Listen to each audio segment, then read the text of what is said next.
WoW Killer is a production of amove.tv. Check out Amove TV for many more podcasts, multiple about Blizzard games. And for more of Taliesin's WoW coverage, check out Taliesin and Evitel on YouTube and twitch.tv.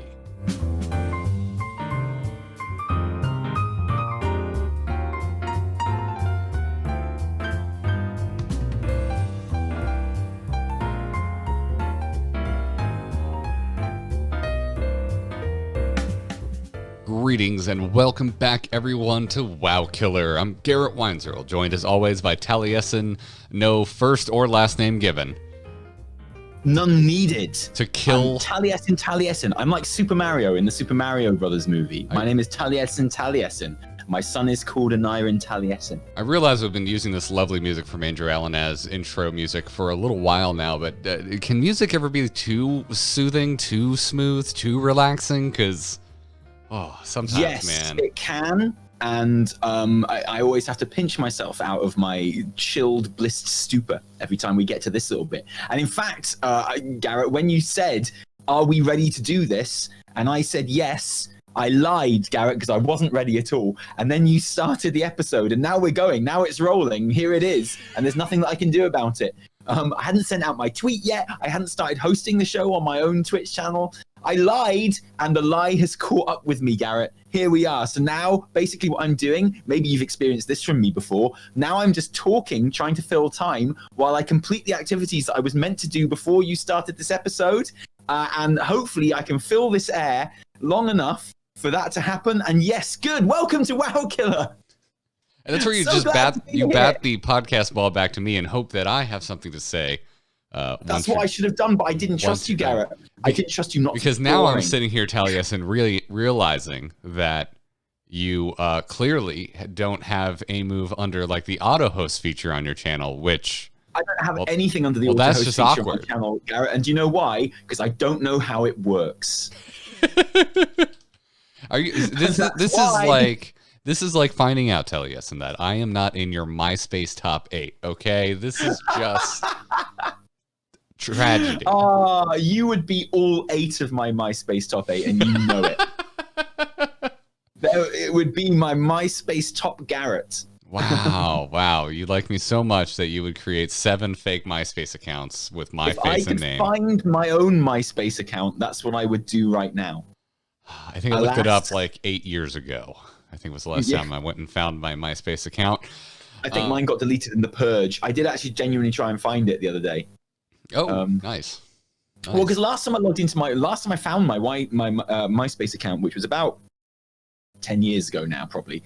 You know, I had like lots of messages from friends who hadn't been to the country for a while, who were visiting on their like honeymoon or something. And were like, Taliesin, haven't seen you in 10 years. Let's meet up for my honeymoon. And I was like, that message was a year ago. Damn. Ooh, we didn't get that one, did we? No, didn't get that one. Sorry, Daisuke. They would have been better off sending a parcel in World of Warcraft. Yeah. Oh, it was great. Well, we've got a mailbag episode for you, everybody. We haven't done one of these in a while, and we have a lot of emails. Mailbag episode. Now, listen, I know what you're thinking, audience. I know you're thinking, oh, wait, hang on. That's not what WoW Killer's all. WoW Killer's all about having, new topics that you talk about all the time, like a mailbox episode. That's just lazy. You're lazy. You're letting your listeners do the content for you. You don't have to do any research or anything like that. You can just improvise, and that's not why we listen. This is like one of those episodes of a sitcom or something. Like, you're watching like Taxi or something, and it turns out that this new episode of Taxi is just a clip show from like other episodes with like, it starts off and they're all in a bar and Danny DeVito's like, hey, you remember that time back in blah blah, and it's like blah, blah, blah, and then it's just clips from another show. That's kind of what this is like. It's disgusting. Lazy content. And especially since we couldn't do an episode last week because Garrett couldn't be bothered, because Garrett was all like, I'm not doing an episode this week because I hate the listeners and they don't deserve it.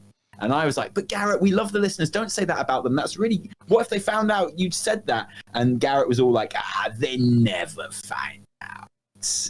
Well, I was going to reply to your that's lazy with, well, I wasn't thinking that, but now I am, Taliesin, so thank you for putting that thought into listeners' heads. And now I'm like, and everyone's heads. In fact. Yeah. Well, I'm sorry, listeners, for hating you. You're just so hateable. Just so hateable. That's a lie. Well, I love you all. I'd like to say, listeners, that I feel completely opposite. I think you're wonderful. So, and I know it's not a popularity contest. I'm not asking you to choose between me and Garrett. That's not what I'm asking you to do. But I'm just putting it out there. This is going to be a rough one too, because I'm going to sit here. I'm going to sit here and try and convince the listeners that I do love them. But I included an email today, Taliesin, just so that I could immediately dismiss it and move on as a bit. So, oh really? When we get there, God, I'm so sorry. I didn't know that because when we get there, talk about this episode at all in advance. Yeah, people are going to actually think I hate them. I've stolen your I hate the listeners' thunder. You're going to prove it yourself. I was just joking, but it turns out you do actually hate the listener. Wow. Gosh. There we go. When life imitates art. Well, folks, if you want to write in and find out if Taliesin or I hate you or love you, you can do so at wowkillercast@gmail.com. Saxon is going to kick us off. Saxon of the Alliance from Emerald Dawn US wants to know, writes in, with all of the changes to leveling coming up in Shadowlands, I'm wondering whether heirlooms are still in the game and what are your opinions regarding, might be one or another?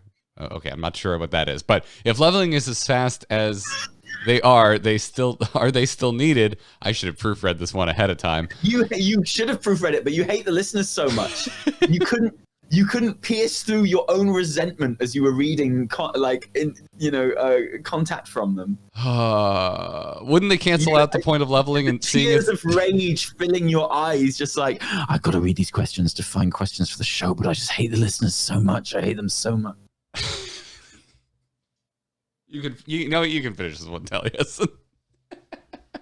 I can't wait. Have we got these questions written down somewhere? I haven't got the full. I'm really sorry. I'm not very prepared. You're gonna have to finish the question. I'm so sorry. So if I couldn't be bothered to proofread, Taliesin couldn't have been bothered to open the show notes that he has had access to since we started the show. It's a mailbox episode. It's freewheeling. It's like a rap battle. I throw to you. I say, Taliesin, would you like to take the next one? We've done it 3 times. Right. Listen, I've been having. I was trying to work out why my system was using so much RAM, and using so much processor just to talk with you on Discord. And I had Task Manager open. I was trying to get the tweet out and stuff, and I think I've worked it out now, so it should be fine. But yeah, I don't have the show notes open. I'm really sorry about that. But you know why? It's because I like to be. Okay, look, there's 2 types of people in the world, Garrett. Okay, there's the kind of person who, before they go into a raid encounter, they say, okay, everyone, we're going to take a 5-minute break while you go and watch the Fat Boss video on how to deal with this raid encounter, even though they've never seen the raid encounter before. And that's you. That's you with your show notes. Oh, okay. All right. And then this kind of person, I'm going to defend those people. I'm just going to wait and see what mechanics are going on here, and then I'm going to deal with them. And that's me. I was going to say, I'm going to defend those people going, do you know why they do that? Because they know you other bastards didn't study up before the raid, and that's you, Taliesin. Well, no, but that's the thing. It's not like they haven't caught us out, because we don't study up on purpose, because we like to experience it for the first time. I have news for you, Taliesin. I have news for you. Your raid mates hate you. Okay, now listen. There's something to be said for not doing that with dungeons, okay? Because you're often in a pug in dungeons, and you have a responsibility to know the mechanics and what's going on. Because it's probably not the first time that the other people in the dungeon have done it and seen the mechanics, so they're not learning. And for them to carry you while you're learning is probably a bit harsh. But in a raid environment where no one out, your raid team hasn't got to this fight before, where your raid team is too polite to say otherwise. I'm all about it, and I'm just saying I got some pretty good passes in the last raid, so they need me more. I need them. That's what I'm saying. And also, I'm exiting the bit to talk. I'm exiting the bit for a second to actually talk seriously and say I'm the exact opposite. I don't care at all if I disappoint a random stranger on the internet, but I do care if I disappoint people I know that I'm raiding with. So yeah. So my example was a good one. My example stands firm. Yeah. If this was Tango and Cash, okay, you would be Sylvester Stallone. You'd be the fastidious one wearing glasses, who's a bit straight-laced, and and I would be whoever the other guy in Tango and Cash is, Kurt Russell, I think it is, isn't it? Getting back to Saxon's actual question here, I think what Saxon's getting at is with how much effort seems to have gone into the new leveling experience in Shadowlands. Are heirlooms still relevant, and are they kind of canceling out the point of the new leveling experience? Right, good question. Were you going to dismiss that question? Is No. that the one that you would dismiss for a joke? No. Oh, Not at all. Well, I think you'll be able to see was. that one coming a mile away, Taliesin.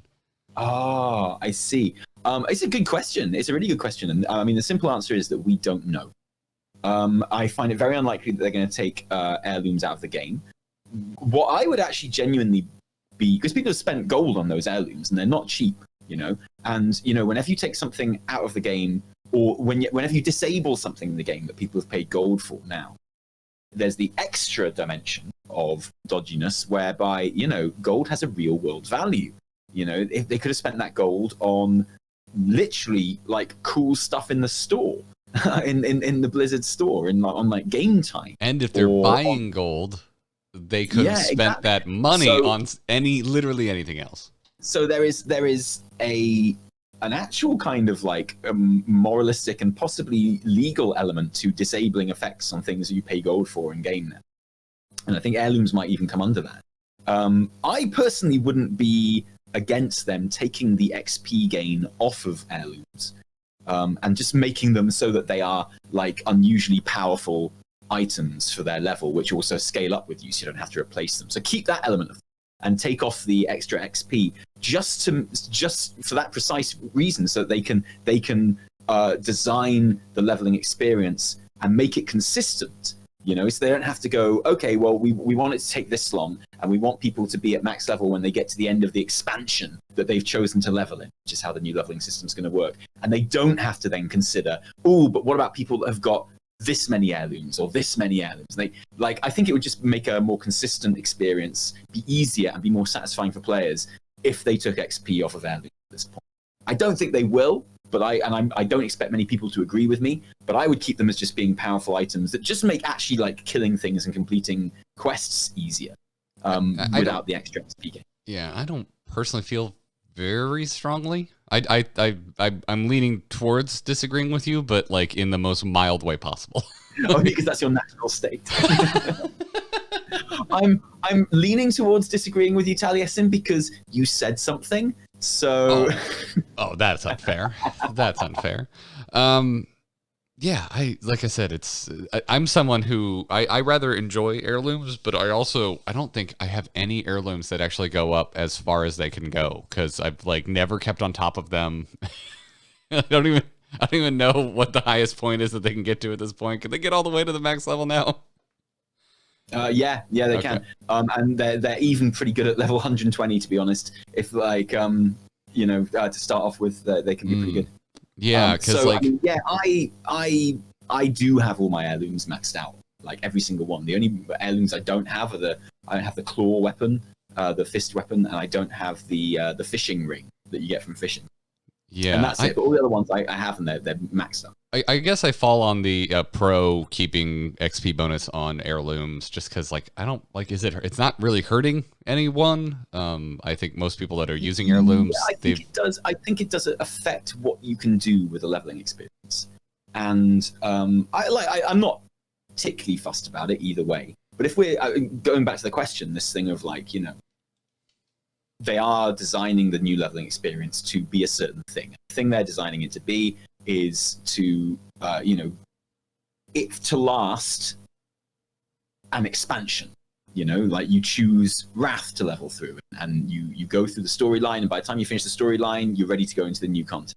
And that's quite a delicate balancing act, as far as XP and things like that is concerned. And you're just not going to be able to do it with heirloom gear as well. So I'm not particularly I'm sure people who are using lots of heirloom gear to get through it and level up quicker won't care in the slightest. But that's kind of what I'm getting at. Is, I think if you have a lot of heirloom gear, you've done it before. Like I think the vast majority of players that have a lot of heirloom gear don't care. I am excited for the new leveling experience, but at the same time, there's going to be plenty of other ways to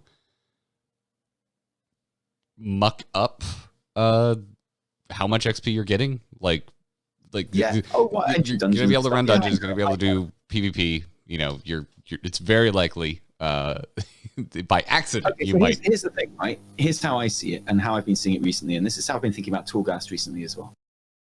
But so I don't know how many pieces of like XP heirloom gear you can wear, right? Let's say it's 6. Now, if I have what it does, what that creates is that thing that always happens in WoW, whereby if you haven't got 6 pieces of heirloom gear giving you that 60% extra XP or whatever, then you're just not doing it right. You know, it's not like, hooray, I've got my 6 pieces of heirloom gear. This is going to be really great. It's like, oh, damn, I've only got 5 pieces of heirloom gear. I'm actually missing out on XP. I feel like heirloom gear has gone past the point where you feel like it's helping you. And it's more a case where if you don't have maxed out heirloom gear, you feel like it's hindering you. And I don't think that's the role of heirloom gear. Like when it was first introduced, it was like, yes, I can buy this piece of heirloom gear. It's going to really help me out. But now it's been in the game so long and it's so kind of ubiquitous. Everyone's had a chance to like level it up and stuff. Now it only feels like if you don't have a full set of maxed out heirloom gear, then you are actually being suboptimal. And that's not a good feeling. So, you know, like when you're at a stage where having maxed out all the slots of heirloom gear just feels normal and anything else feels bad, then it's not really doing what it's out there to do anymore. So as far as I'm concerned, you might as well take away the XP gain from it. So it's just normal anyway, you know, and then you're never going to feel bad that you've only got 5 pieces. Because like for me, the when I'm leveling now, I don't even think of the XP because of course I've got like the maximum amount of extra XP that I'd get from it because, you know, of course I would. But the thing that is really interesting to me now when I'm leveling a new character is like the extra power and strength that I get from the heirlooms. And I'm all about like kind of min-maxing like enchants and things like that, just so I'm really like tearing through everything. And yeah, like it is a massive gold investment. And like I say, there is a kind of a weird gray area with anything which involves gold. You know, someone could say, I literally used my gold to buy that, which I got from paying real life money, and now you're taking this functionality away from me. Which is a fair point. Yeah, which like we could probably both agree on that there would be riots in the streets. If they, yeah, for sure. They took away XP on heirloom. Here, but I don't expect anyone to agree. Yeah, but that's what I would do. I think it's fine, and I'm even excited for the new leveling experience. But God, me too. Well, I mean, it was kind of my idea. I don't know if I've ever mentioned that before. I think everything in World of Warcraft was your idea, wasn't it? No, but I think it's your idea to gate access to Torghast as well, right? Do we have you to thank for that? This in particular was my idea. We did an episode about it on the Weekly Reset like 2 months before it was announced as an actual thing. And I'm not claiming that the devs stole my idea. It was obviously already in development by that stage. But the fact remains, I'm the one that put that idea in the public before anyone else did. Yeah, once again, Taliesin, I wasn't thinking that you were claiming that the devs stole your idea, but you're being so aggressively defensive. Don't protest too much. Yeah, no, they definitely. I'm starting to think that you think that the devs stole your idea. Well, thank you for your email, Saxon. A Death Knight who is very excited for Shadowlands writes in and says, hello, Garrett and Taliesin. First off, excellent podcast. Love both of your guys' content outside of the podcast as well. Heart emoji. Aww. Now, the answer Garrett, is yes. The question is yes. Now, Garrett, you seem like a reasonable person, but I'm sorry. Okay, the answer's no. But I'm sorry, you're just wrong. Breath of Sindragosa. The answer's yes. Breath of Sindragosa was the best thing to happen to Frost Death Knights. The feeling of blowing up everything in front of you with a huge burst of frost while you spam obliterates, ultimately decimating everything in your path is so satisfying. It is truly the pinnacle of Frost Death Knight gameplay, and while of course it is not for everyone, to hate on it with such a passion when it breathed, pun intended, life into the spec is simply unfair. With all this said, currently, as of 8.3, Frost Death Knights can use Ice Cap as an alternative competitive talent instead of Breath of Cindy. So, if you want to relive your past glory days of obliterating things with Obliterate and Frost Strike without remorse, then you may do so. I'm sure when Shadowlands comes, Breath of Sindragosa will be the only true viable talent again, so now is your chance. Keep up the excellent work, you two. Much love, a Death Knight who is very excited for Shadowlands. Well, that's great. It's That's not okay even to a be. question. That's just someone telling you that you're wrong. That's fantastic. It's okay to be absolutely wrong and have terrible taste in how classes should play. So thank you for that. Moving on. Garrett, can I just say before we move on, I agree with you. I'm on your side on this one. I'm not a fan of Breath of Syndrome. I mean, I agree with the Death Knight that you're wrong, but also I agree with you that Breath of Syndrome is it being like and our DK friend is right. There are other options at the moment. And my problem with Breath of Syndrome is not the talent itself; it's when it is the only choice, because it's such a specific way of playing. So to have that kind of like forced on you as your only viable option, that's not fun at all. Having something so specific. So I'm on your side, Garrett.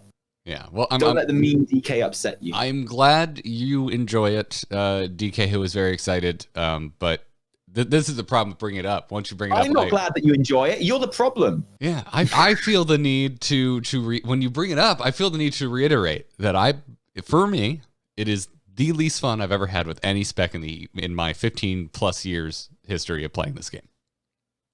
Absolutely hate it. Can't stand it. Bah. Makes me so angry. The sizzle you can hear is the tea being spilled, okay? That tea got spilled. Yeah. Mop it up. I'm just so specific with my Death Knight fantasy. I want to be all frosty and creepy, but I don't want to have a stupid cartoon dragon over my head just blowing an AC unit constantly. Wait, hang on. Is it the graphic that you don't like? It's both. I think it looks stupid. I think it's one of the dumbest looking effects in the game, and I hate the gameplay aspect of it. Okay, it's I don't really care about the graphic. It's just the game. But I can agree with you. I think it's a really silly graphic. It's just like, here's my dragon from the Ren Fair over my head with a really cool AC unit going. Like, it's just so bad. It's a Death Knight. It should be the coolest looking thing at all times. At all times. Should. And often is, in fairness. Yes, yeah. It just... Unholy, for some reason, doesn't do it for me. And I am aware that this is on me. It's a very specific fantasy aesthetic thing that I'm grinding up against. Yeah, a DK for me is all about the frost. Yeah. I'm even a bit disappointed when I'm blood and everything's all like red and stuff. I'm like, that's fine. Can I just keep like the spec but make it all frosty? Because I want to be a White Walker. I like that's. I want to be the Lich King. That's what I want to be. I don't want to be like, I love Unholy. It's an awesome spec. But it's all like the squelchy noises and stuff. And that's cool. I like it. Like, you're popping boils and stuff. It's awesome. That's not what I want. I want to be all frosty. If I could have a frosty version of Unholy, that would be amazing. Count me in. Sign me up. I even at one point said, I think I'd like Unholy if they had more undead minions. And they even gave me that. And it still just, for some reason, doesn't quite do it for me. I can't even quite put my finger on why. I think it's still just too... disease heavy, and I don't really think of diseases when I think of Death Knights. Yeah, exactly. And like I have been coming around to it just because I love Unholy so much. But yeah, my it's not my class fantasy for DK. My class fantasy for DK is very much Lich King and Frost based. Yeah, it's Frost and honestly like soul stealing, which there's none of that. Yes, exactly. And like all like the frozen tundras and stuff like that, and glowing icy blue and things like that. So I want to be a White Walker, and Unholy is more of, he's the mountain, Unholy is the mountain, and I want to be a White Walker. That's it. Yeah. That's what I want. Stompa. There is soul stealing. There's like one ability. Well, I don't know what it is, and there's definitely not a specs based around it. So, please only refer to me as Shadow Wolf. Writes in and says, "Greetings, fellow Kyrians. Love the show. Have binged every episode these past few weeks, and it really makes life more bearable in these trying times. It's nice to just be able to." It's nice to just be able to relax with a couple of goofs, just goofing off about my favorite game sometimes. What? This is deadly serious, all of it. We're we're killing WoW, but we're fixing it as well before we kill it, because we want it to be in a nice state before. It's like, you give someone a shave before you take him to death row. That's what we're doing. We're fixing WoW so we can kill it. Oh, jeez, that is so morbid. So now to more serious matters. In a recent interview, Ian said that they plan 2 expansions ahead. In Legion, we got the Shadowlands storyline teased through the Death Knight Order Hall campaign. What part of BFA do you lot think is teasing the expansion after Shadowlands? Again, thank you for the wondrous wisdom show. Job's done. Please only refer to me as Shadow Wolf. What do you think, Garrett? I know what I think, and I don't want to bring it up because I don't want you to. I want you to get your thing out of the way before I bring mine up. I truly don't know, and I was kind of hoping that what you brought up would spark something in my mind. Well, this is based mostly on what I think the expansion after Shadowlands will be.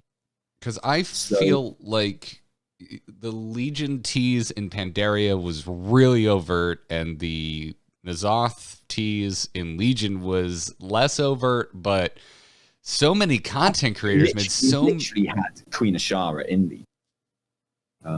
That is fair.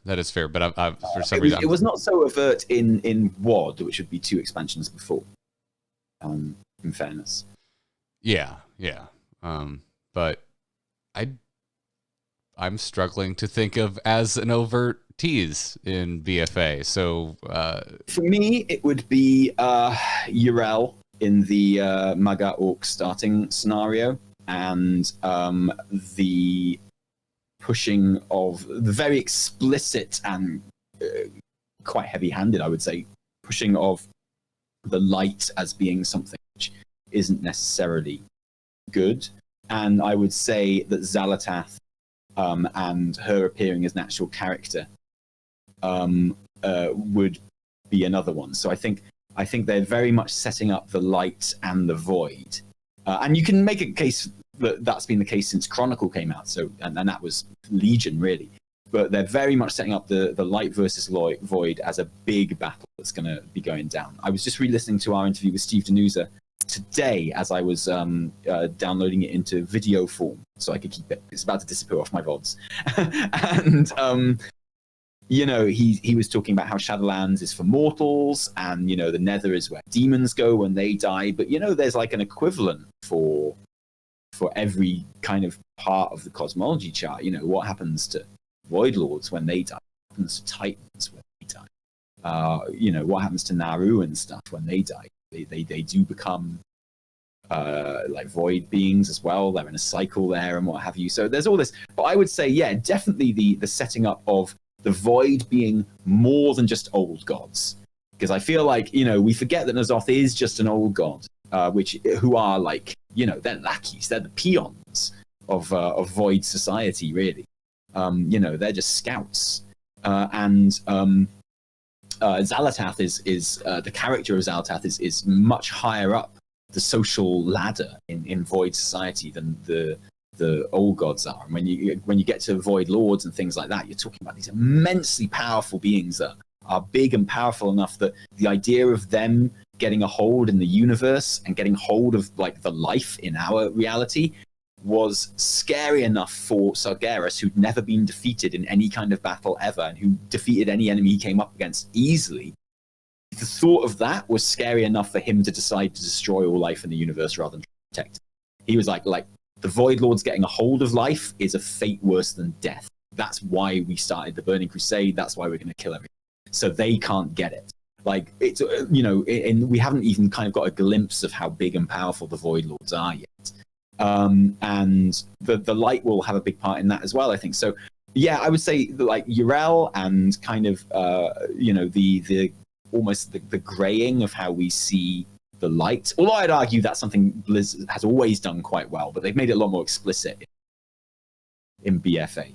And the setting up of like a void society beyond the old gods, or like the kind of floaty purple kind of minions that we see from the void, like traditionally, in someone like Xal'atath, who is a proper kind of, I have agency, I have my own things that I'm doing, and I've got my own thing, my own plans going on. Xal'atath is even kind of suggested that she's a bit of an outcast from void society. She kind of like, but this is all speculation. But yeah, setting up like a glimpse into a further void society, I would say, is probably our setup. So are we to assume that like teases like that are very much like for 2 expansions in the future? Because that's kind of. Well, I don't think. I mean, it doesn't need to be that precise. No. Because I guess that's kind of what I'm getting at. Because with Light and Void, it really felt like at the end of Legion we were really tapping into that. And I think that's why most people were all the way through Legion was still kind of predicting a Black Empire expansion in place of Shadowlands. Because it was clearly building up to N'Zoth, and it was clearly building up to Old God stuff. That was made pretty explicit since the beginning of, since the opening kind of like, literature of BFA and stuff like that. Right from day one, it was always going to be Ashara and N'Zoth. And I think many of us expected, maybe rather naively, you can't do N'Zoth in one patch or whatever, so BFA will lead up to that, and then we'll have like a N'Zoth and Old God expansion, maybe like the return of the entire Black Empire and things like that. And then at the very beginning of BFA, particularly in Drostvar, you had some very explicit kind of like, Shadowlands and death stuff, Drust. And I think that got a lot of people think it got enough. It put like the idea of undeath front and center enough so that it wasn't surprising when it turned out to be Shadowlands rather than like a Black Empire expansion. So I mean, it was very specific there as well, and you could say that those hints towards Shadowlands were as far back as Legion as well, because we're going to see Helya in Shadowlands. Like that's a story like which is going to definitely carry on from Legion. Like the whole deal between Sylvanas and Helya, which we now know was explicitly to do with the jailer and things happening there. And, we know that they're all working together in the Shadowlands. There was the fact that, Vol'jin got the Whisper, which he thought was from Aloa, to make Sylvanas the war chief.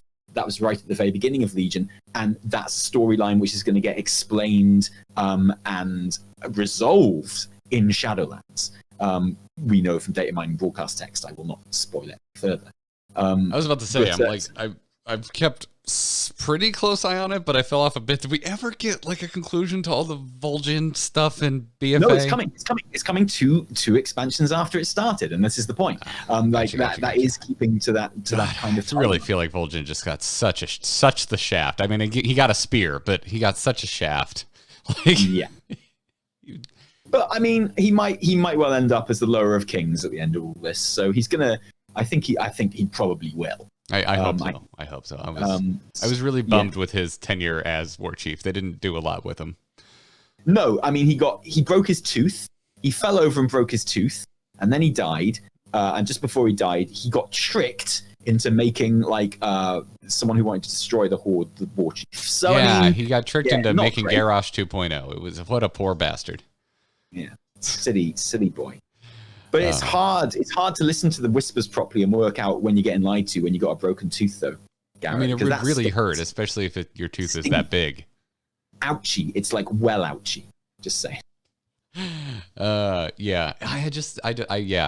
I would assume that would be the case as well. It's just I never know what to read too much into. Like I think there's some really obvious stuff which is like clearly not a tease to the future. Like I don't know anything in the Hunter class order hall. Probably not a tease for any future expansions. But there's just but Light and Void we have to be going there at some point. And I think after Shadowlands, which is like pleasingly high concept. I've talked about this. I think one of the things I really enjoy about BFA is how kind of the environments aren't all that high concept really. They're quite naturalistic. Even the Zandalar environments, but particularly the Borealis environments. They're the Kultiris environments. They're like Witcher level kind of naturalistic sometimes, and that's what I love about them. Shadowlands takes it back to a much more high concept kind of idea, and I think after this, I will not be the only person after Shadowlands who will be totes ready to jump in the Vindicar again, jump in a spaceship, and go to some different planets. Seriously, like I would be if they were like, hey man, next expansion is like literally Warcraft in space. And we're going to void planets. We're going to other planets, and it's going to be a right lol. I'd be like, yeah, let's do it. Let's go on a planet hopping expansion. I'd be well up for that. I loved all that Vindicar stuff. I loved okay with that as well. I thought it was so exciting. I feel like they just they like really enjoy having faction and race specific buildings like every other expansion though. So could they? Because we're going to Shadowlands and there's like none of that. It's all very local to Shadowlands. I mean, the Covenants are your version of that. I know it's a strange thing to get hung up on, but Well, maybe you'll be claiming planets for your faction. There you go. There you go. Planting the flag. But like, I love anything where you go to a different planet because it's like my lore bones start really tingling. Even in 7.3, in Antorus, you go through little portals and you'd be on various Legion worlds, and there was like fire, and there was like an ice planet, it was like a forest planet. Oh, you just Star Wars it, man. Every planet has only one biome. It was so good. Like make the planets that you like Lost in Space, the TV show, does it really well, where it's like the planet that they're on is the main character sort of thing. And I think like you can definitely do that. I think it's really cool. And like you don't have to have it. We're not leaving Azeroth. We're just kind of going on a little space adventure. Burning Crusade 2, man. I'm into it. Let's do it. Yeah, but like more planet hopping, and let's go to planets that aren't all destroyed. Like even in the Antorus raid, when you went to Alunaria, the planet where Ionar was hiding it.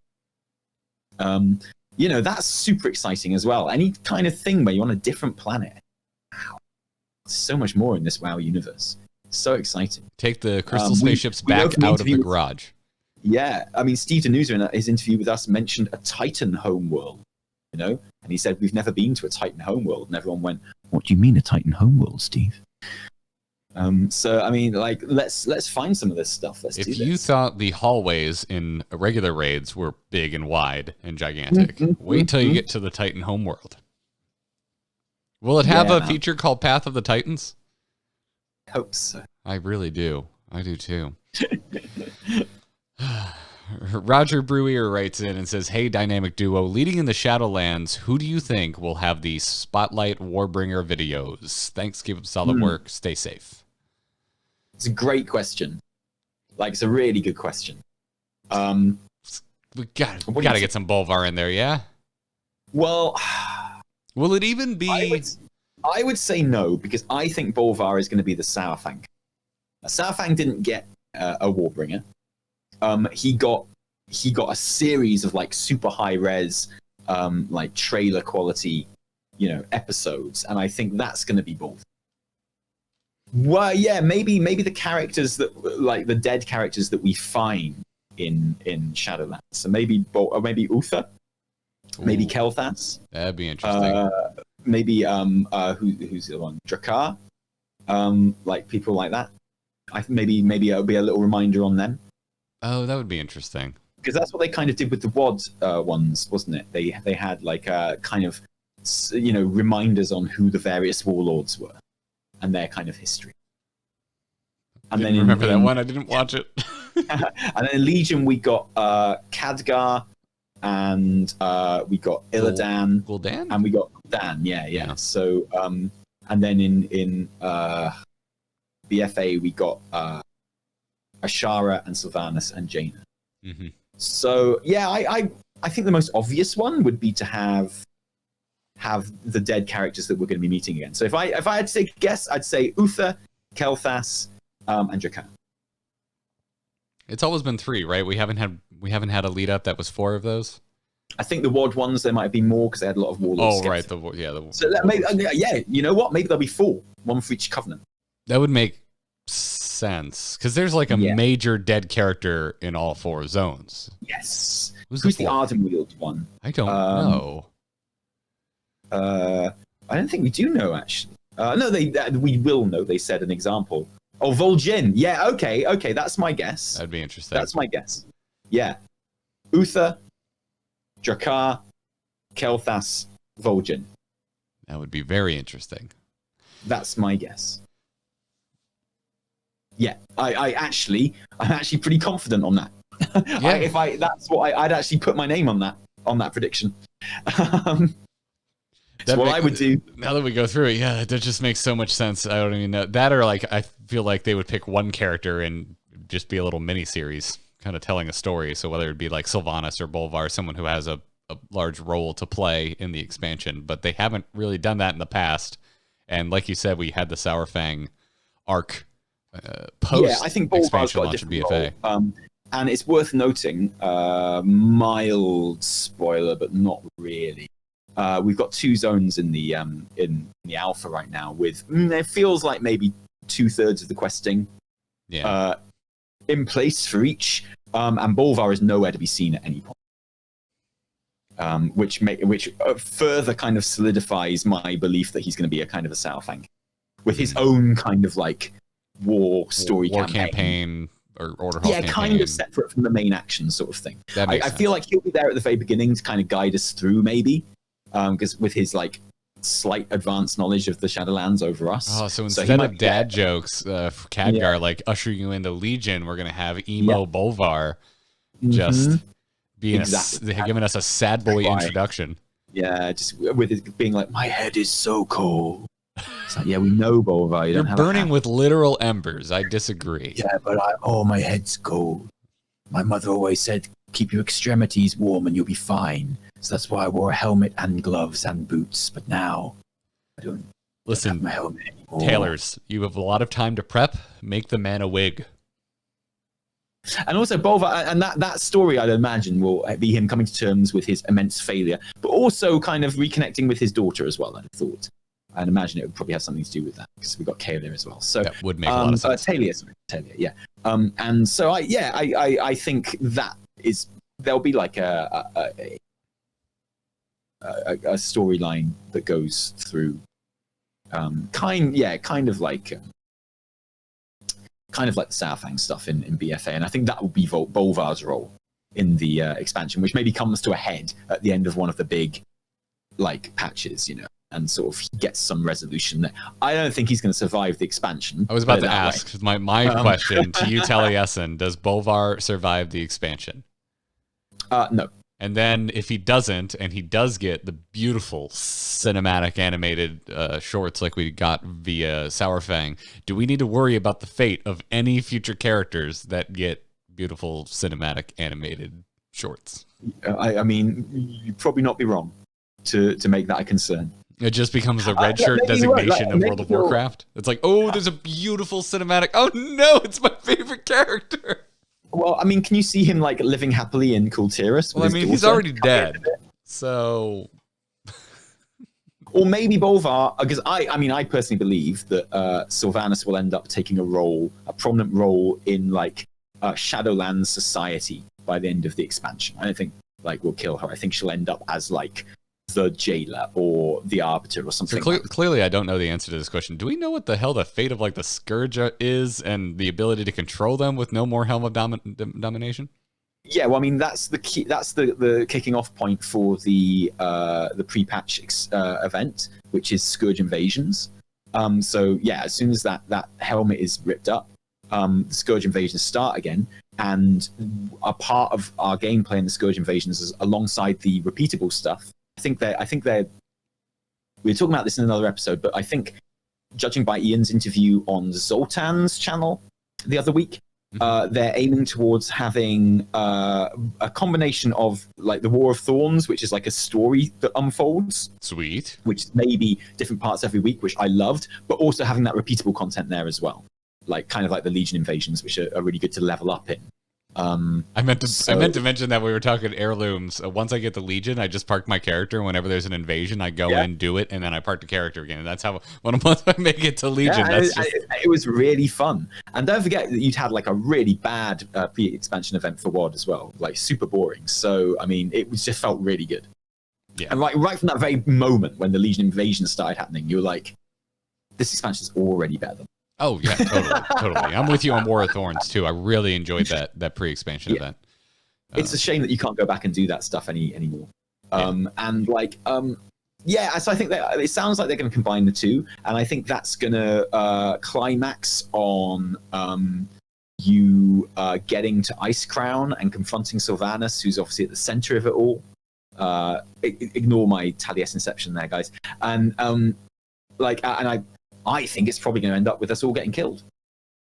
In like the when that gameplay moves into actual starting Shadowlands event. So you know how like the War of Thorns was a pre-patch event, but then and so was Battle of Lordron. But then the kind of the getting Talanji and Zool from jail in Stormwind, that was like that was actual BFA content, right? Yeah. So I think the intro into Shadowlands, when Shadowlands actually start, will be our confrontation with Sylvanas in Ice Crown.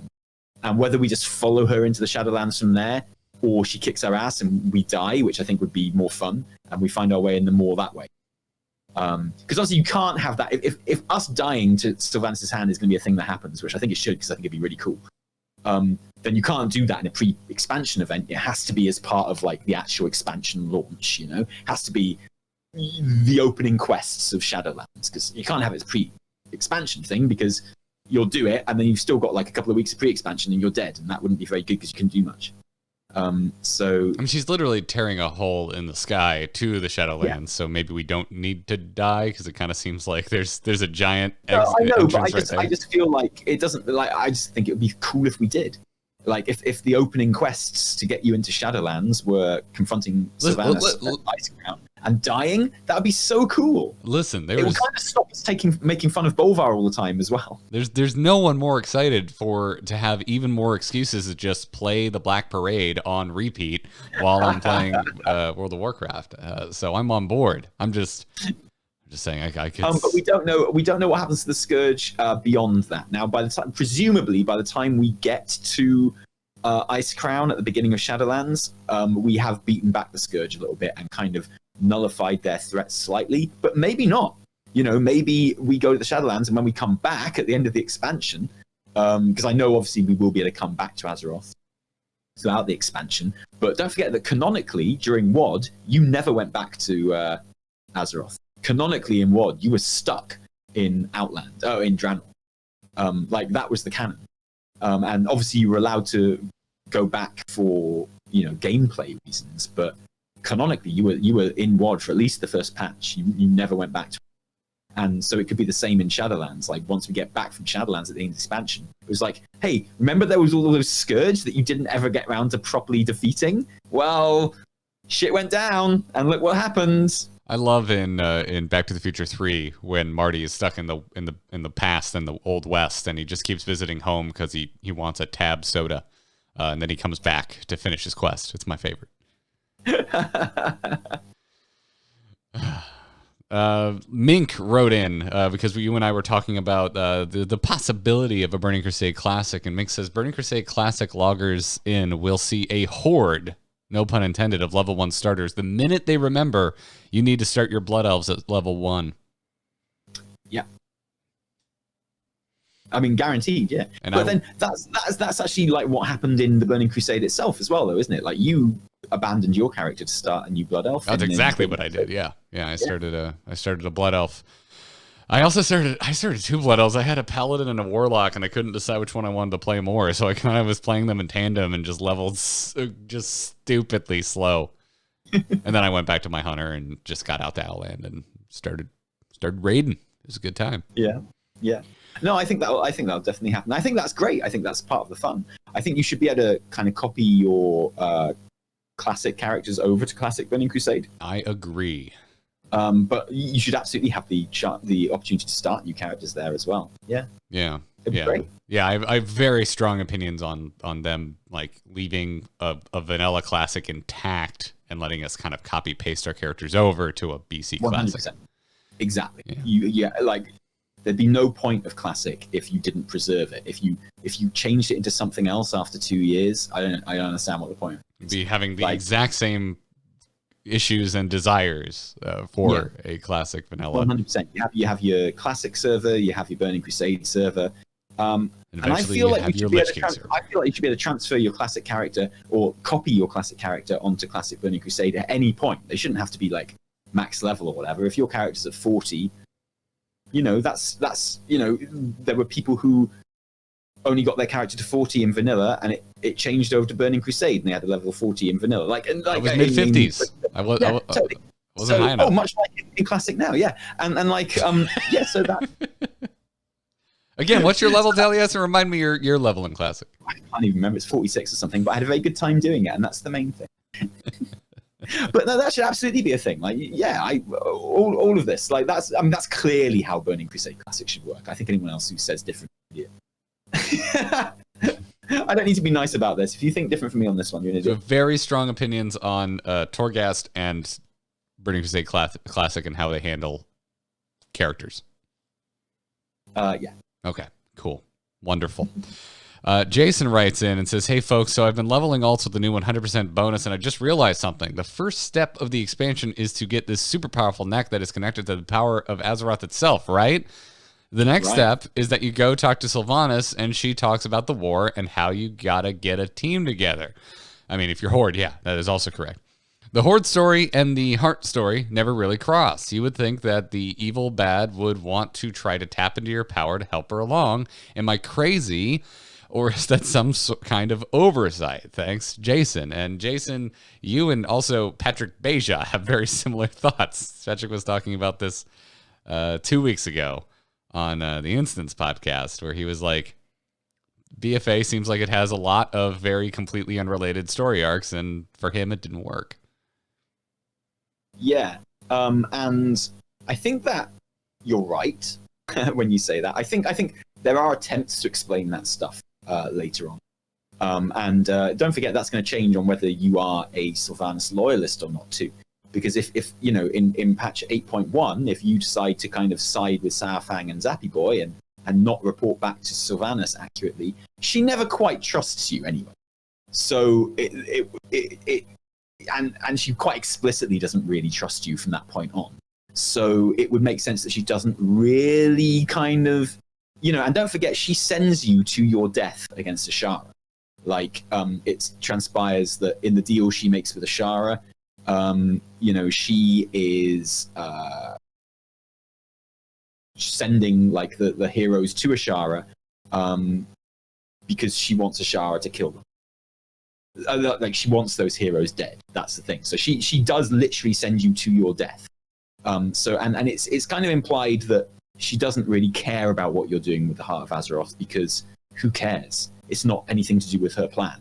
You know, it's very nice that you're becoming more powerful and stuff, but it doesn't really matter because she's going to the Shadowlands. That's her end game at the end of all of this, it transpires. And she's going to kill you anyway. So in that sense, it makes sense that she doesn't get too involved with the Heart of Azeroth stuff.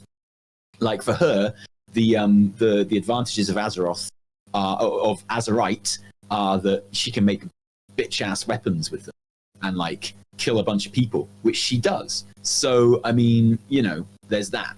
And so yeah, for me, it in hindsight, now that we know all of the story of BFA, it's okay, because why would she care about the Heart of Azeroth? Why would she care about, you know, like, Ashara cares about the Heart of Azeroth because she needs it to try and free N'Zoth, which is what she does. So in that respect, it turns out that it was quite a big bargaining tool for Sylvanas in her deal with Ashara. You know, the fact that you guys had Hearts of Azeroth made you like a really good bargaining chip for the deal that Sylvanas made with Ashara. But she was sending you to your death. You know, she had no desire to harness the power of the Heart of Azeroth. She didn't need it. She had the power of the Jailer. You know, so I mean, you've seen what that can do in the fight against Saurfang. Now, this is not me saying it was a brilliantly executed story or anything. This is me literally just explaining what the story is supposed to be.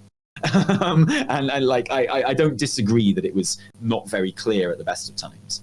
But no, I'm down with you know, her not really caring about the Heart. Like, she had her own plan from the very start, and she needed Talanji and Zool freed from prison to sort of be making that happen. So she cared about it back then, but you know. Yeah. I mean, I'm not certain. I'm gonna assume it was intentional. I think it's just like, did you like the story of BFA or not? And it's like, I liked some of it. I didn't like other parts of it. And to me, I think it was a little disjointed. But we've had disjointed arcs in the past, so I don't think BFA is like a sole, I use this term lightly, offender in that way, right? I mean, you look back, especially at the original vanilla World of Warcraft, but also, I mean, Wrath of the Lich King had like a subplot with Yogg-Saron, which wasn't really part of the main threat going on in Wrath of the Lich King, and we've bouncing all over the place. So I don't know. I'm kind of, I fall back into your camp of like, I think just BFA and kind of the where it went and how it got there would have probably gone over a little easier had we got a roadmap ahead of time, or had, as you mentioned many times, it just said, hey, we're going to find Azoth at the end. Like they told us we were going to Argus in Legion. Which has just felt so much. And I think they probably learned. Hell, have N'Zoth on the box, just like dope ass. Like the jailer is pretty much on the box of Shadowlands. The jailer is there from the very beginning. They've sold the jailer really well. Whether the jailer turns out to be the big end baddie or not doesn't matter. We think there is one, and like that's more than we ever had for BFA. It was always like. I mean, I think you wouldn't have got very long odds on N'Zoth being the final boss of Battle for Azeroth. I don't think anyone would have made that bet. Everyone being like, well, of course it's going to. But still, just not having it confirmed, I think did definitely affect the way people approach the story. Yeah. And I feel like they... I feel like that is important. Yeah. Lusa wrote in and wants to know what we think of class skins. If that's an idea we're excited about and would like to see. Yeah. I made a whole video on it. I think it's a fantastic idea. Watched my video on it. It took me a really long time to make. It's good. Do we get one and moving on card per mailbag episode? No, I mean, I think it's a fantastic idea. For those who don't know, it's not my idea. It's been in the community for a long time. I just made an awesome video about it. It was something I really expected from Blood Elf Paladins all the way back in Burning Crusade, and to a certain degree we had a little bit of, because we did have a few abilities that had different names, but... So Blood Elf Paladins is a really good example. Like, you've got this thing where they wanted to make Blood Elf Paladins from a gameplay point of view. It didn't fit in with lore, so they had to make like slightly different lore for Blood Elf Paladins. Now, these days, that's not the case, actually. Blood Elf Paladins follow the same... Yeah, they have walked it all back. All Paladins, yeah. But back in the day, it was a different thing, and it was very much them kind of like abusing the light and forcing it to do their will rather than kind of working with it. And, that was very much an important part of Blood Elf Paladin lore. And... there's that idea of, well, it still uses all the same kind of like graphics and things that all paladins use, and same with Tauren paladins as well. Who are completely different. They're like literally sun worshippers and things like that. And wouldn't it be cool if we could differentiate between those things? The example I use is like the most obvious example is like a Lightforged Draenei priest, because Lightforged Draenei obviously is going to be a priest because they love the light, right? It makes perfect sense. Where it gets a bit more complicated is like, why would a Lightforged Draenei be a shadow priest? That doesn't make any sense because they're specifically beings of the light, right? So it's cool for other priests to be able to do shadow stuff, but for Lightforged Draenei, that particular race, it's a bit jarring. So wouldn't it be cool if Lightforged Draenei had a skin which just reskinned their priest abilities? So the shadow abilities were actually light abilities. And they were still exactly the same spell, exactly the same damage and stuff like that, but they just looked like light spells. so that it fitted in with their lore better. And that could be a thing that you unlock, or that is just a natural option that you can choose for them. The other one would be Kultiran Shaman. It would be really cool if they could be Tide Sages. Have, if Kultiran Shaman spell effects were all water-based as a result, so they could be proper Tide Sages, rather than having to muck around with fire and stuff like Tide Sages don't really. And we know Tide Sages are Shaman. It's like specific, it's like explicit in a few of the quests and stuff. So they're not priests or mages or something. They're very specifically Shaman. And like, just change a firebolt to like a water bolt or something, just so it fits in with that fantasy better. And then we were like, well, it would be really cool if Blood Elves had because you take it further, it'd be really cool if Blood Elves had a spell sword skin. From Warcraft 3, everyone's always wanted their spell swords. Spell swords exist. You can find them on the Isle of Thunder in Mists of Pandaria, with their cool glaives and their shield and stuff. And you could easily add that as a skin for Blood Elf protection paladins in particular, because the shield throw that you do, that like Avengers shield, Captain America. You could change that to a glaive. So, and it would be the same effect that spell swords have in Warcraft 3. So you're throwing your glaive, hitting multiple targets, just like in Warcraft 3 instead of your shield. It'd be the exact same spell. The exact same spell with the exact same effects. So there's no balancing issues, but it's just for this particular race, you have a skin which changes like the image, the icon image, and changes like the spell effect, just so it matches the lore better. And then once you've got that idea in place, you can take it to like really cool extremes. Like, what if a demonology warlock had a necromancer skin? So again, you don't have to change any of the spells, but instead of like summoning demons, you're summoning dead things. Because like a demonology warlock basically is a necromancer. That's how a necromancer class would play. It's a summoning class, and you want to summon all the things to help you out. So like, and that's why we're never going to get necromancer, because demonology warlock exists. And like, so how cool would it be just to reskin all of those spells to be summoning like necromantic things instead of demons and stuff? It would be awesome. That's how cool it would be. So yeah, like that's the idea between of skins, like class skins, and I think it's a really cool idea. The other one I really like is you don't have to watch the video now, I'm taking it back. The other one I really like is Worgen Fury Warriors having the option to literally just hide your weapons. So all of your attacks as a Worgen Fury Warrior are done like unarmed. So you just change the icons and change the names of the spells of your Fury Warrior abilities. And so like you still have weapons equipped so that like you're getting the stats from them and stuff, but the skin just means you don't see them, and it looks like you're attacking with your hands, like getting really feral, like Greymane in whenever you see him fighting in like trailers and stuff.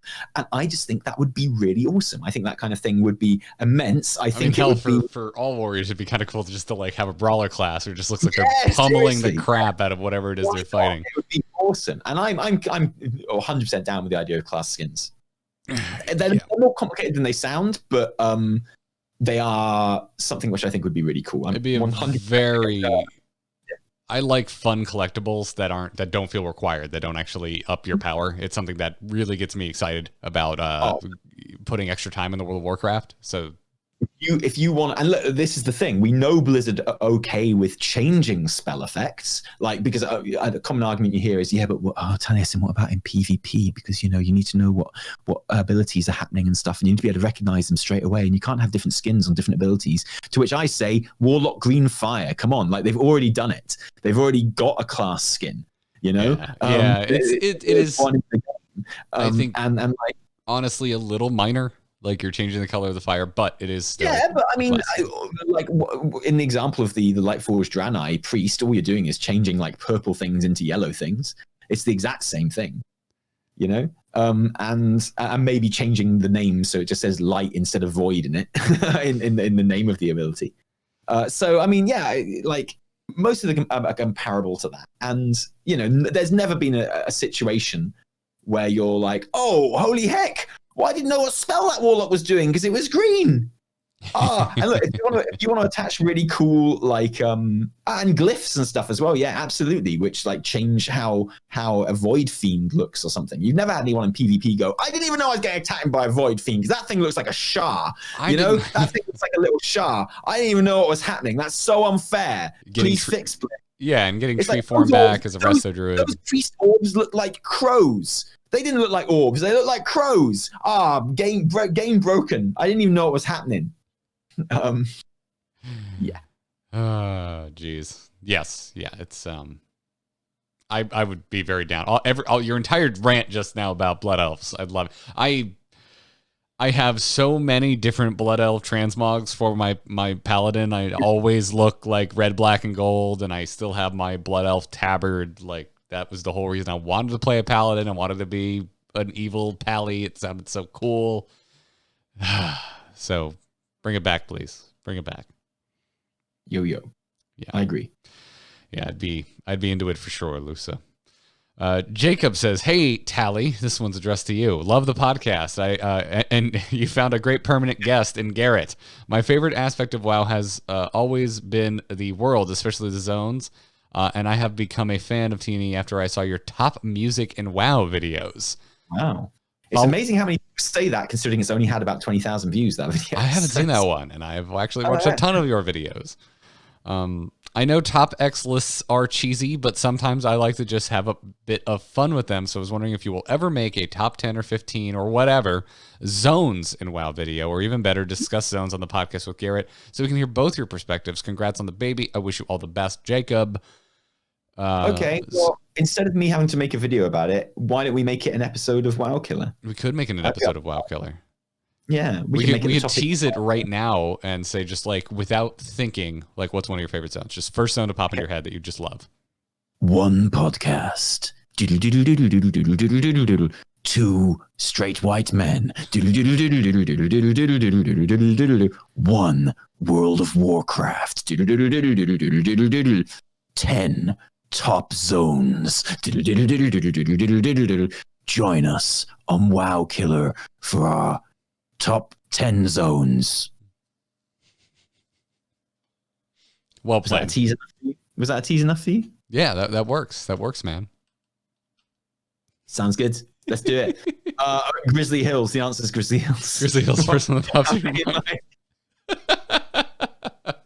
But I mean, it'd be good to discuss on WoW Killer because, you know, there's lots of different things that go towards creating a favorite zone, right? Like the music and the ambience is one of them. Its place in an expansion is another one. And like the, you know, the importance and how much time you spend there as part of the flow of an expansion, or it could be like some place that you just pass through. It could be to do with certain quests that you do there. Like it's a rich topic for discussion. I'm up for it. Let's do a WoW Killer episode. I'm with you on that. This fall. Coming while the alpha continues to not be updated.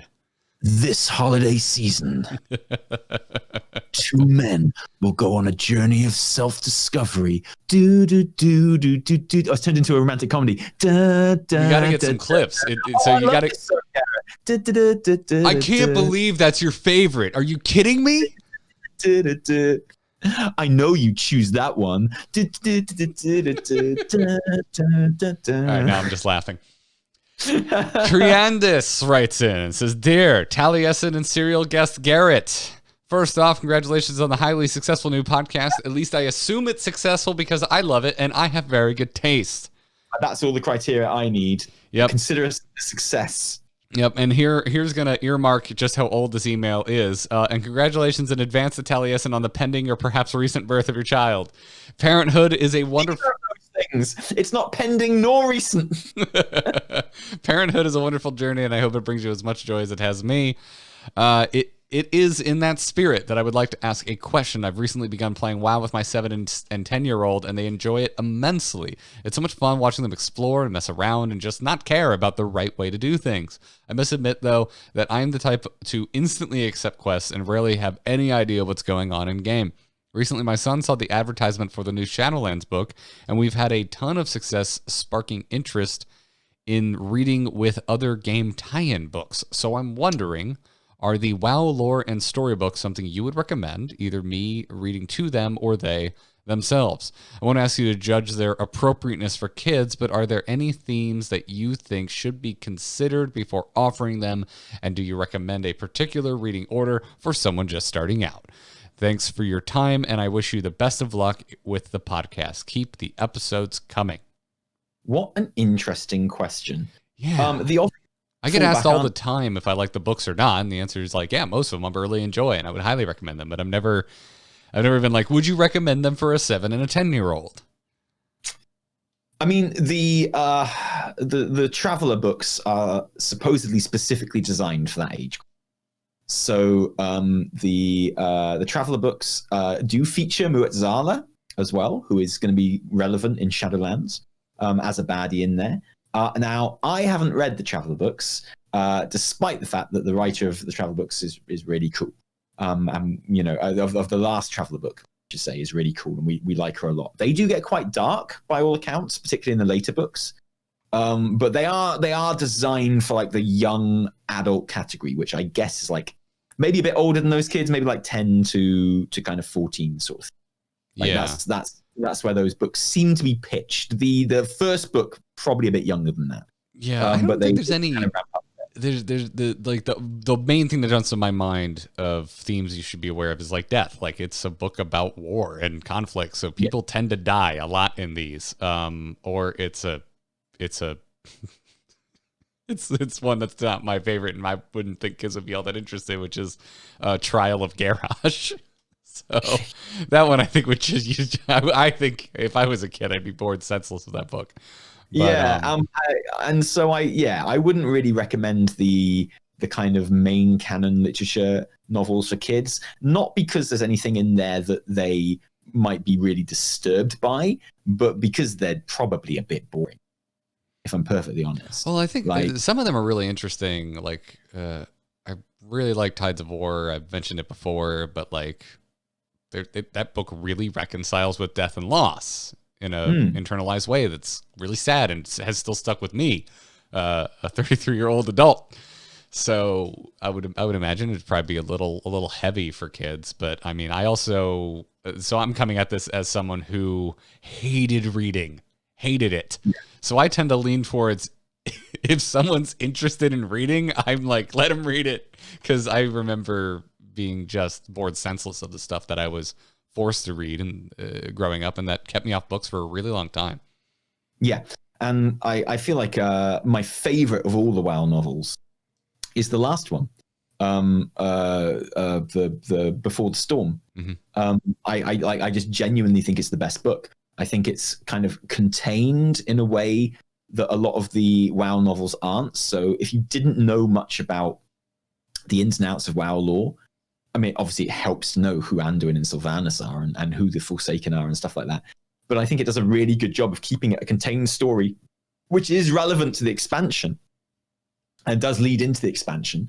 And it's one of those brilliant ones where the story kind of has a natural beginning and end within that book, which is, again, not something that really happens in a lot of the books. Because they're kind of part of a canon history. So, for example, I think a really bad book to read with your kids would be the War of the Ancients trilogy. Because I don't think it's a very well written trilogy, if I'm perfectly honest. B, because it's boring, and C, because it's like it's not even like really, you don't even see that stuff in the game. It's like completely, kind of cut off from the game, and it's real kind of world building. Whereas you could read Before the Storm, and you could read about the events that happen in War Before the Storm, and then the climax of War Before the Storm in Stromgarde, and then you can go in game to New Stromgarde, and you can see like the graves of the people that die in that section, and it's not like deaths in it aren't very graphic or anything like that, and it's about kind of accepting people who you saw as being other or monsters and accepting their humanity and seeing how like you're not all that different and stuff, which I think is a good message anyway. I agree. I think it's I had my critiques of Before the Storm, but that's because I didn't really like where Sylvanas went, kind of this entire expansion, and that was the beginning of it. And now that I know that like that is clearly where Sylvanas was going, which was not how I saw the character, Before the Storm's a great book. Like it's very well written. So like that I had a very specific critique about the book in that way. Then it didn't do anything else to make Anduin a more interesting character for me, but that's again on me. I don't think it's the book's fault. There's a lot of really good themes in there, especially if you're like the type of person that likes it when they personify the more monstrous races of the Horde. It does a lot with that and goes some really interesting places. So much Forsaken, I go as far as to say that like if you took the concept, the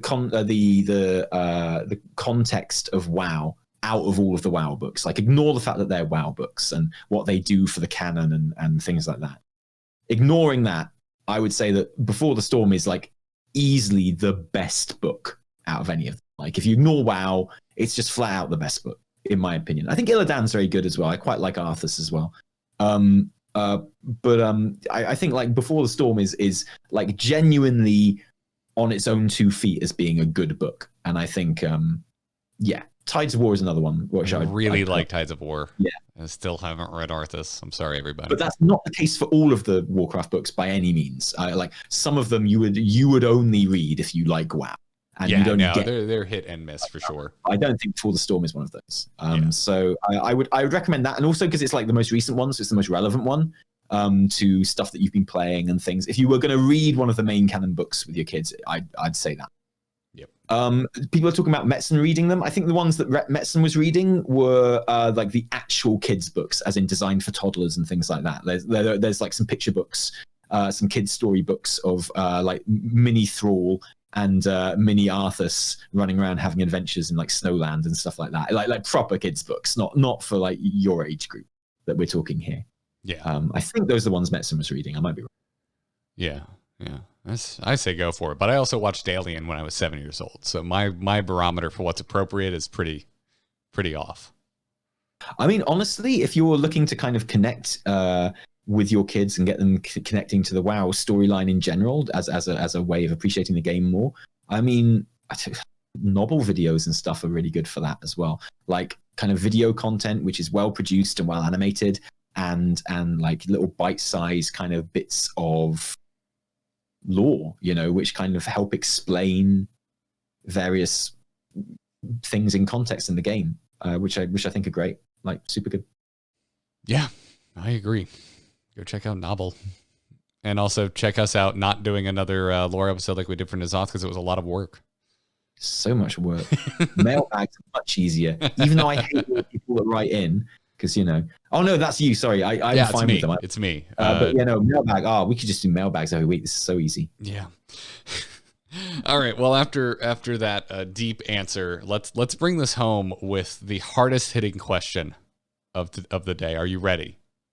Okay.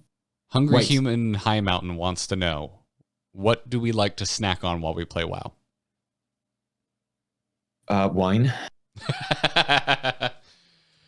No longer interested in suggestions for kids, are we?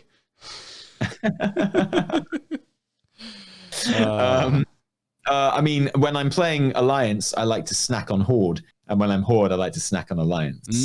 So they get it, son. But yeah, no, I try not to eat at my keyboard if I can help it. Partly because, and I know I was sitting here talking to you whilst I was eating my lunch before we started this.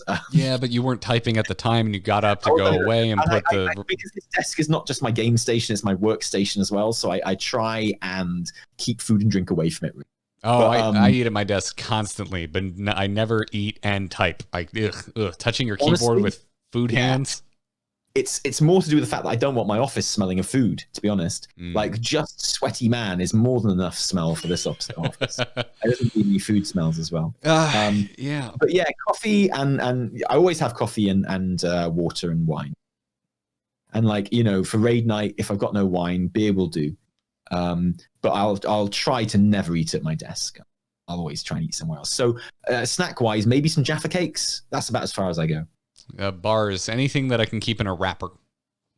That's like my preferred gaming snack at this point in my life. I mean, when I was a kid, like Cheetos, like I was absolutely the stereotype. Like it was chips, Cheetos, wow. Mountain Dew, all that kind of shit.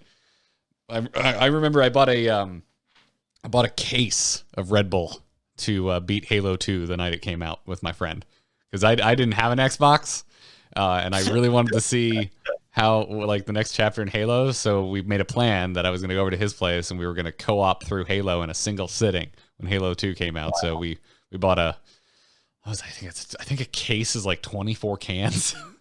We didn't drink them all. So we probably would have died, but we drank a lot of Red Bull. I'm not a big energy drink drinker. In fact, I just don't drink energy drinks. I just don't like them. I don't like what they do to me. But I can see how, so I've drunk probably about 3 energy drinks in my entire life. So like, I can see how like they obviously sharpen people's reactions and help them stay awake and stuff like that. And I think that's really cool. But for me, like alcohol does the same thing in moderation. Listen to this, kids. Alcohol makes you better at video games. Well, I think it does. And also singing and dancing. But this was kind of exemplified for me when I got into bowling in a big way, right? So I bought a bowling. So that is a bad example. Bowling is like the go-to drinking sport. Yeah, but there's an optimum, okay? There's an optimum. Oh, so what happened? I bought a bowling ball in a charity shop, And I'd never really been bowling before, and I was like, well, I bought a bowling ball, so I guess I better go bowling now. Why did you buy a bowling ball if you didn't bowl? Because it was a bowling ball from the 70s, and it came in a tan leather like case with cream trim, and it had a name tag on the side of it, which was filled out with pen. And I shit you not, the name of the person that owned this bowling ball was Brad. And I thought, well, this is too perfect. A 70s bowling ball owned by someone called Brad. I'm definitely going to buy this. And I called it Melchior, because all bowling balls should be given a name. And I thought, well, now I have to get good at bowling. And at the time, this was 2002 or 3. And at the time, Mega Bowl in Swansea had unlimited bowling for £7.99 for the day, you know, expecting that you were going to go along and do maybe 3 or 4 games and then get bored and go home.